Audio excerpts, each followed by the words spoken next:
Ada otak itu yang jejer-jejer, otak segala macam bangsa. Ada otak murah banget, ini otak murah banget, ini otaknya siapa ini? Ini otak orang Jerman Pak, kenapa kok murah? Sering dipakai Pak. Nah kalau ini agak mahal, agak murah juga Pak, otak orang Jepang, ini juga sering dipakai. Nah kok ini otak siapa ini? Kok masih segel bagus ini, nggak pernah dibongkar ya. Harganya mahal, nah ini otak orang Indonesia Pak ya. Karena jangan dipakai. Itu hanya untuk anekdot saja buat kita. Maksud saya apa? Hari ini anda dikai masalah sidik, ya sampai untuk angkat sidik ngeluh. Ngapal ke mantan sidik, wah nggak kuat. Ngapal ke Quran sidik, wah itu bukan tugasku. Nah terus otaknya dibohong mas. Kalau saya dikasih masalah dikit, kita ngeluh. Masalah dikit, kita ngeluh. Makanya kasih Allah Subhanahu wa Ta'ala otak bagus itu untuk kita pikirkan. Sahabat-sahabat dulu umur 16 tahun ngapain? Sudah mimpin perang, bawa pasukan. Umur 16 tahun ngapain? Sudah menyiapkan tempat persembunyian Nabi. Ya Rasulullah, silakan masuk ke rumahku, kamu akan aman. Umur 16 tahun. Umur 16 tahun ngapain dulu? Pergi-pergi, ibunya buka lawangmu, dengan bu benci, yang bu koko, duduk di atas sajadah, bilang gitu. Bu Isra ya Allah, anakku dikir, ya. Kalau dimarahi baik harganya HP, ya. Main berfire, ya. Satu, kalian itu punya kelebihan otak. Yang kedua, anak muda itu punya apa? Kelebihan motorik. Sampai anak-anak. Saya tadi malam tidur di sini, sini cacar, rame banget, ya kan? Kalau dia motorik, mau mana dia butuh keringetan. Makanya anak-anak muda itu olahraganya apa? Di beberapa pondok saya lihat olahraganya parkur, mencolok di antara gedung ke gedung. Risikonya tipe. Kemudian mesti bela diri, semangatnya patuh. Kenapa? Laki-laki. Makanya Rasulullah ajarlah anakmu bermain pedang, bela diri, naik kuda, berenang, memanah, karena itu olahraga motorik, olahraganya laki-laki. Laki itu berenang, laki itu naik kuda, laki itu minum extra jus vital. Maka dekatkanlah motorikmu dengan laki-laki. Laki-laki yang memerintah kapok, keringetnya kecil loh, biasa orang anak. Tapi apa kita ini orang Islam? Kata Nabi, laki-laki itu harus wangi. Maka Ibu Aisyah itu selalu mengoleskan minyak wangi kepada tubuhnya Nabi. Sebelum beliau mau pakai ihram, beliau olesi dulu dengan minyak wangi. Karena kalau sudah pakai ihram udah nggak boleh. Sebelum ihram silakan pakai minyak wangi. Ditanya sama Allah, wahai Bibi Aisyah, minyak wangi apa yang kamu oleskan kepada suamimu? Aku mengoleskan minyak wangi yang paling wangi. Di beberapa riwayat disebutkan minyak kasturi. Bapak-bapak di sini ada nggak yang selalu diolesi sama istrinya minyak wangi? Juara paling fresh care, remasol, ya. Ada semua. Maka arahkan motoriknya apa? Bikin acara, pasang banner, ya siapin segala macam, ya tempel pamflet, ya. Cari konsumsi, cari donasi, macam-macam. Jadi tenaga kita itu kita habiskan untuk sesuatu yang bermanfaat. Bikin lelah. Biar kalau lelah itu hidupnya enak. Tapi kalau kita nggak lelah, makanya kalian dituduh oleh orang-orang dengan istilah generasi rebahan. Sidik-sidik rebahan. Kompon sidik nesu. Saya punya anak-anak SD, murid-murid SD. Saya ngajar menulis di sebuah SD. Tanya, kalian punya Facebook? Tidak, alhamdulillah. Kalian punya Instagram? Tidak, alhamdulillah. Punya anak soleh-soleh kabeh. Terus kalian punya apa? TikTok, alhamdulillah. Ternyata lebih serem. Terus apa yang paling kamu tidak suka? Yang paling aku tidak suka, Ustaz, ketika aku sedang rebahan main TikTok, disuruh sama mamaku. Bagiku itu sesuatu yang sangat menyedihkan. Sekarang coba bilang, adik-adikmu, anak-anak ibumu, cekali HP, kemudian mereka tinggal TikTokan, YouTubean, dan lain sebagainya. Anaknya lebih pintar daripada orang tuanya. Makanya mengotori keluarga. Mumpung kalian masih muda, dadanya hidam, perutnya datar. Paling nggak laki-laki itu harus punya satu jenis bela diri. Paling nggak supaya apa mas? Supaya nanti kalau kamu punya istri, kamu bisa melindungi istrimu. Jangan sampai nanti sudah punya istri kejadian, istrimu digoda orang, lapor kalau kowe, mas, waduh, aku digoda, sama sih bodoh. Kalau mas, wah, ini gede, mulai yuk, ya. Wong itu orang ini, lagi tak kalah apa-apa, tapi kan terhormat di depan istri. Aku istri aku ini, tapi sorry, wajahku bokok, ya. Makanya laki-laki kayak Musa, ya, yang berani melawan pasukan Fir'aun, sekali pukul mati. Kayak Daud yang berani melawan Jalut, Talut. Mereka itu nabi-nabi yang diberikan fisik yang bagus. Rasulullah itu ketika mau perang, tunjukkan mana jagoan bulatmu, langsung dilawan Nabi, dan Nabi menang. Makanya umatnya, remaja harus kayak gitu, jaga motornya. Kemudian yang ketiga, kalian itu punya sisi sosial yang baik, senang berkumpul, senang bercanda, senang kumpul sama teman-teman. Maka gunakan sisi sosial ini menjadi sisi sosial yang menarik. Kemudian kelebihan yang lain adalah kalian memiliki seni, ya. Maka Islam butuh semuanya itu. Oleh karena itu di bab kedua, kegabutan itu harus diselesaikan. Jangan sampai kita menikmati kegabutan ini terlalu lama. Karena kalau remaja kita gabut, persis ketika perang candu. Orang mau mengalahkan Cina itu susah. Cina itu armada lautnya bagus, seni bela dirinya oke, tembak menembak bisa. Akhirnya Inggris berpikir gimana caranya menghancurkan Cina. Maka kemudian mereka kasih candu, tentaranya disuruh jadi agen. Itu gerak candu. Akhirnya candu itu dikasihkan narkotika, sabu-sabu, segala macam dikasihkan ke tentara-tentara pasukan Cina. Akhirnya ketika mereka sudah ketagihan, gak usah dilawan, gak usah dibedil, gak usah disapadu, cukup didelok mereka baik. Ketika dia sakau, gak ada narkoba, mereka gak bisa apa-apa. Nah saya khawatir candu-candu itu di zaman sekarang bukan narkoba seperti yang dihisap para artis, tapi candu-candu itu adalah HP, adalah media sosial, adalah hiburan-hiburan yang selama ini kita pegang. Makanya kegabutan harus diselesaikan. Maka di bab 2 itu saya bilang usir kegabutan ngaji. Maka yuk banyak-banyakin ngaji. Alhamdulillah di sini ada kafe idaman, kafe jomblo, ada teman-teman di sini pegiat remaja, melu oba acara ini, melu mas acara ini. Ada pesantren-pesantren banyak di Madiun ada, di Magetan ada, di Jawa Timur banyak. Gelorakan semangat ngajinya. Anak-anak muda yang di jalanan gak pernah ngaji, Car Free Day, Car Free Night, segala macam, ajak mereka ngaji. Menyedihkan loh, ya. Kalau kita saksikan di Turki kemarin, gara-gara sekularisme yang luar biasa, ada seorang YouTuber nanya kepada warga Turki, berapa kali kita sholat dalam Islam? Sholat dalam Islam itu namanya sholat apa saja? Banyak muslimin gak kenal nama sholatnya. Itu kan sudah ketahuan. Makanya kita harus terus jual, apa itu jual? Terus cewek, apa itu cewek? Terus menggaungkan propaganda orang untuk senang sama Islam. Senang dulu aja, nggak usah target muluk-muluk. Senang, jangan ngaji, senang. Duduk, apalagi habis ini Ramadan, Masya Allah. Ya.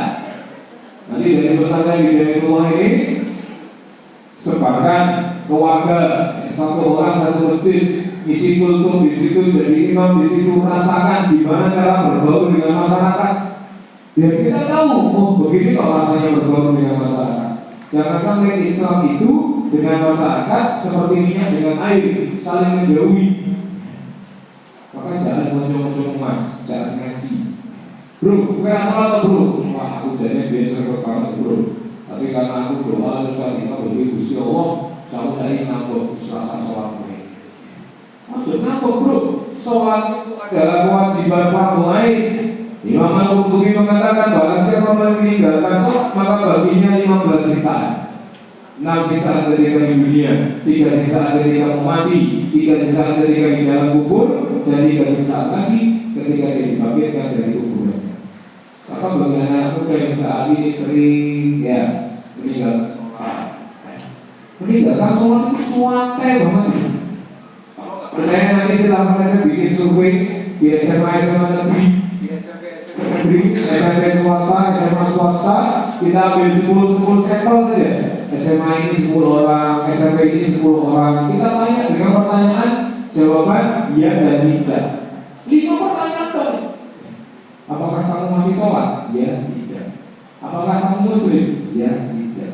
Apakah kamu meninggalkan sholat tanpa merasa dosa? Ya tidak.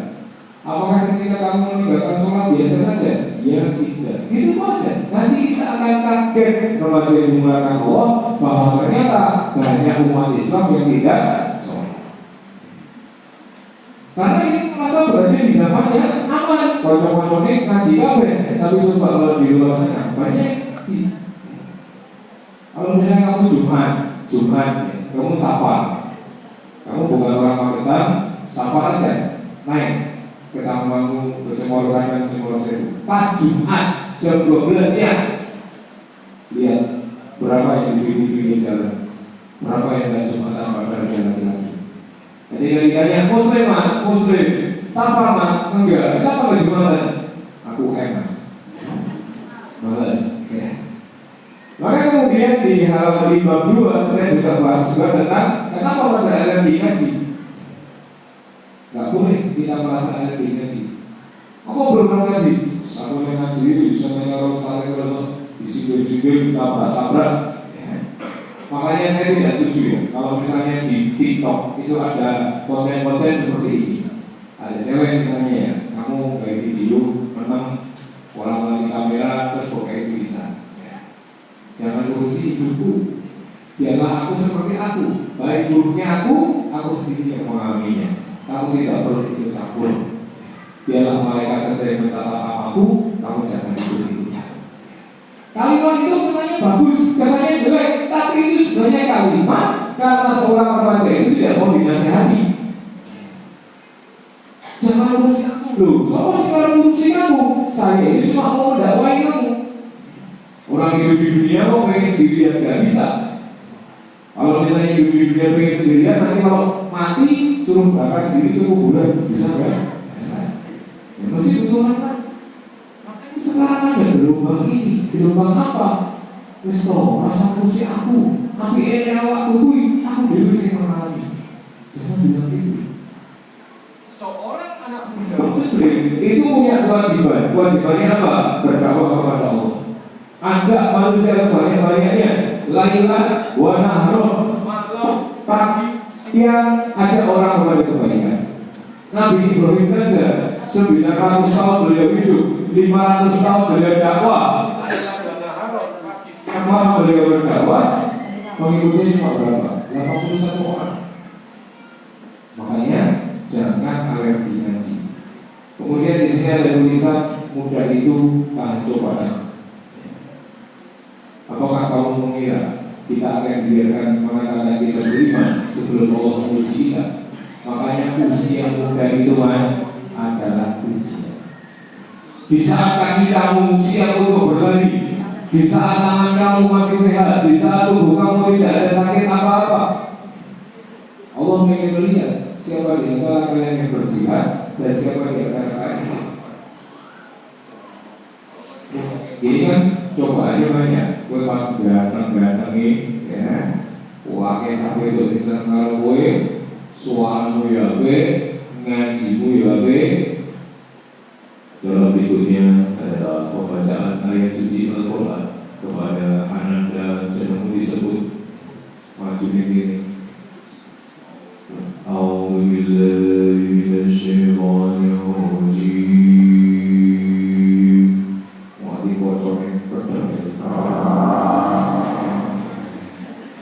Bismillahirrahmanirrahim. Semua perempuan itu di jenis 10 ini boleh mati itu ujian, tapi tidak banyak ujian. Beda sama orang yang sudah sepuh, sudah nggak ada ganteng-ganteng nih, utulis meronoli kabeh, kulitnya wis keriput kabeh, kemudian mlaku wis bungkuk, suara wis ora patek cetok, adzan wis ora krungu, nggak ada yang muji sedikit pun. Ketika dibilang, bah, usaha membangun suara ratakan, oleh aku diuji oleh Gusti Allah, ya aku lorong-lorongan. Kalau pas diuji gak enak, kita merasa diuji. Misalnya kamu gak punya duit, dompetmu di sini berkertas-kertas KTP, STNK, kalau kertas-kertas parkir Indomaret. Nah, duit 13, kamu bilang apa? Aduh, ya Allah, aku diuji. Aku nanti. Biasanya orang gitu, tapi ketika duitnya banyak sampai dompetnya itu nggak muat, ada orang yang bilang, Mas, aku diuji, lama begitu dompetku nanti coba. Nggak ada. Bapak ketika cuantik, ya, saking cantiknya ketika cuantik, ya, aku skincare Korea, bibirnya putih, lomba-lomba wirungnya buangir, merepati langsung gitu, bulu matanya jengak. Kemudian alisnya kuadil masih cat, waduh itu kepring, nanti lamar kepleset-pleset. Ketika cantik kayak gitu ada yang bilang, wah kecantikan kok bilang ujian, ada? Nggak ada. Ketika diuji, wah mbak Ayu banget kan? Ya iya aku makanya gue. Aduhnya Ayu kan sekolah, gue aku Ayu kabeh, Ayu loh. Tapi coba nanti kalau sudah keriput, sudah gak menarik, wah ini ujian ini, aku repot. Makanya nanti kita diuji mas, kalau lagi masa muda kayak gini, diuji apa? Apakah ketika kamu ganteng, awakmu apik, pelayanmu bagus, kamu akan mematahkan banyak hati perempuan. Kamu punya banyak dari para mantan pacaran Islami. Dan apakah kalian perempuan-perempuan ketika dikasih wajah yang cantik akan mematahkan banyak laki-laki? Itu ujian buat kamu. Makanya anak muda itu penuh dengan ujian. Usir galaumu dengan akhlak yang baik. Nah ini adab, tolong diperhatikan. Para ulama mengatakan kami belajar adab 20 tahun dan kami baru belajar ilmu 10 tahun. Maka kita harus betul-betul jadi anak muda itu mengusir kegabutan dengan belajar adab yang baik. Apalagi nanti Mas, Yoyo, adabnya yang baik. Ini dulu dipersilakan makan, udah buka toples. Terus harus itu dulu, berarti kok dua menjadi isolasi. Buka diuwe, ini dibuka kiri. Monggo. Nah, kalau yang punya rumah sudah bilang monggo. Nah, ini serangan pacar langsung. Boleh masih paling enak mente, ya, coklat, terus ngesir belengkong duluan. Wah, buka, balik jeruk-jeruk gimana? Tiba seperti ini. Kemudian apa? Usir gabutmu dengan teladan kita itu cukup satu. Siapa? Rasulullah Muhammad SAW. Lihat beliau. Kamu ingin mengajari pada sisi apanya? Masa mudanya? Beliau masa muda yang istimewa. Kamu ingin mengajari beliau dalam bidang apanya? Jumlahnya, masya Allah. Ketika Nabi SAW umur 25 tahun, beliau kemudian bekerja dengan Ibu Khadijah, pulang-pulang bawa duit banyak. Ditanya sama seorang pembantunya Ibu Khadijah, bagaimana Muhammad? Wah, Muhammad ini masya Allah, kalau berjalan pasti di atasnya dinaungi awan. Dia pintar jualan. Apalagi yang kamu lihat, karena suatu ketika aku melihat Muhammad tidur di bawah pohon, di samping tempat ibadahnya orang Yahudi. Datang pendeta kemudian bertanya, siapa dia? Dia adalah temanku, namanya Muhammad. Sesungguhnya aku melihat pada dirinya tanda-tanda kenabian. Lalu Ibu Khadijah kesem suka sama beliau. Akhirnya beliau bermimpi rumahnya kejatuhan matahari bersinar menerangi seluruh alam raya. Ditanyakan kepada Waraqah bin Nawfal, Waraqah ini artinya apa? Sebut